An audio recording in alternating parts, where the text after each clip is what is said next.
तो वो लाल सूट वाला हंसमुख चेहरा, हम सब उसे जानते हैं, पर क्या उनकी कहानी उतनी ही सीधी है जितनी दिखती है? आज हम इसी के पीछे छिपे सदियों पुराने राज से पर्दा उठाएंगे। चलिए साथ मिलकर सांता की असली कहानी जानते हैं। हाँ, मतलब सब जानते हैं कि सांता क्लॉज कैसे दिखते हैं। लाल सूट, सफेद दाढ़ी, बड़ा सा पेट। पर सवाल यह है कि ये रूप उन्हें मिला कैसे? क्या वो हमेशा से ही ऐसे थे? आइए इस पूरी पहेली को एक एक करके सुलझाते हैं। तो इस कहानी की शुरुआत होती है आज से लगभग 1700 साल पहले। और ये किसी कहानी के कैरेक्टर से नहीं, बल्कि एक असली इंसान से जुड़ी है।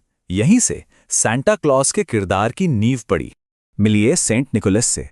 ये 4वीं सदी के एक बिशप थे जो आज के तुर्की के मायरा शहर में रहते थे। और ये अपनी दरियादिली के लिए बहुत मशहूर थे। मतलब वो चुपके से बिना किसी को बताए लोगों को तोहफे दिया करते थे, खासकर जरूरतमंदों को। और उनकी यही आदत आगे चल के एक ऐसी कहानी बन गई जो आज तक हमारे साथ है।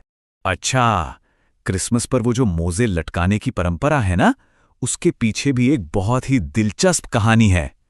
कहते हैं कि एक बार सेंट निकोलस ने एक बहुत ही गरीब पिता की मदद करने की सोची।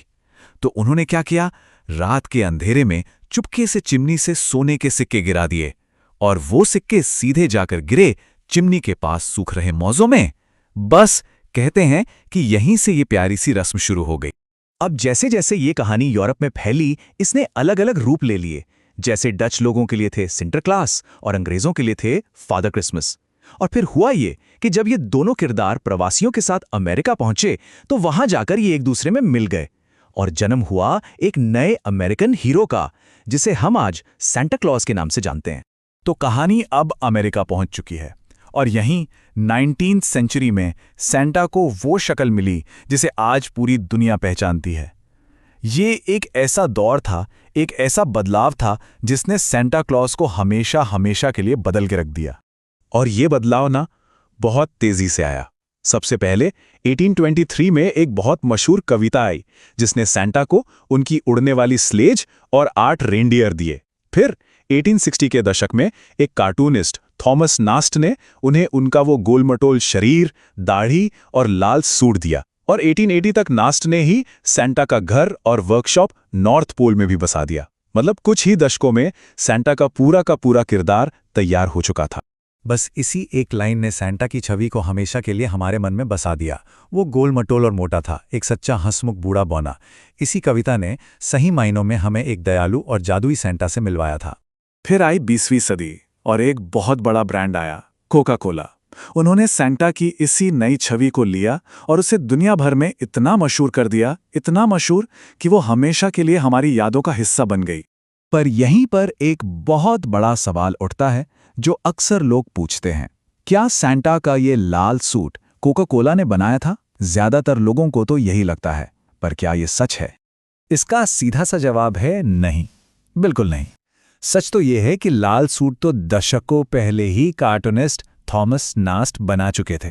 लेकिन हाँ, कोका कोला ने जो किया वो ये था कि 1930 के दशक में अपने विज्ञापनों के जरिए इस प्यारे हंसमुख और लाल सूट वाले सांता की इमेज को घर घर तक पहुंचा दिया। उन्होंने इसे ग्लोबल बना दिया। ओके, तो सांता का लुक तो फाइनल हो गया, पर सांता अकेले थोड़ी हैं। उनकी तो एक पूरी की पूरी दुनिया है। उनके जादुई रेनडियर, नॉर्थ पोल वाली वर्कशॉप, हजारों मददगार एल्व्स, ये सब चीजें कहानी में कैसे जुड़ी? ये सब कहानियां आई कहां से? चलिए इसका भी पता लगाते हैं। देखिए, सांता की कहानी के ये सारे मशहूर हिस्से असल में अलग अलग जगहों से आए हैं। उनकी स्लेज और 8 रेनडियर वो उसी 1823 की कविता की देन है। उनकी नॉर्थ पोल वाली वर्कशॉप और एल्व्स वो आए कार्टूनिस्ट थॉमस नास्ट की कल्पना से। और उनका सबसे खास, सबसे फेमस रेनडियर, वो तो एक डिपार्टमेंट स्टोर की मार्केटिंग कहानी से निकला। कमाल है ना?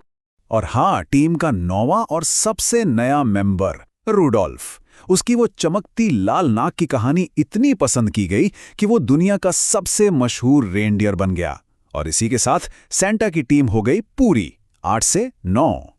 तो इन सारी कहानियों, इन सारे बदलावों को मिलाकर जो सांता क्लॉज बने हैं, आज वो हमारे लिए क्या मायने रखते हैं? क्योंकि अब ये सिर्फ एक कहानी का किरदार नहीं है, ये उससे कहीं कहीं बढ़कर हैं। तो आखिर में सांता है कौन? देखा जाए तो वो एक कल्चरल मिक्स हैं। उनमें एक असली संत की कहानी है, पुरानी कथाओं के किरदार हैं और कवियों कलाकारों की कल्पना भी है। आज वो उदारता, खुशी और क्रिसमस के जादू का सबसे बड़ा सिंबल है। एक ऐसा अमेरिकन वर्जन जो अब पूरी दुनिया पर छाया हुआ है। संता की ये पूरी कहानी हमें एक ही बात सिखाती है कि कैसे कहानियां समय के साथ बदलती हैं, इवॉल्व होती हैं। एक संत जो बाद में एक आत्मा बना और फिर एक सेल्समैन, ये सेंटा के कई रूप हैं। तो सोचने वाली बात यह है कि भविष्य में सेंटा का अगला रूप क्या होगा। इस सवाल के साथ आज की ये पड़ताल यहीं खत्म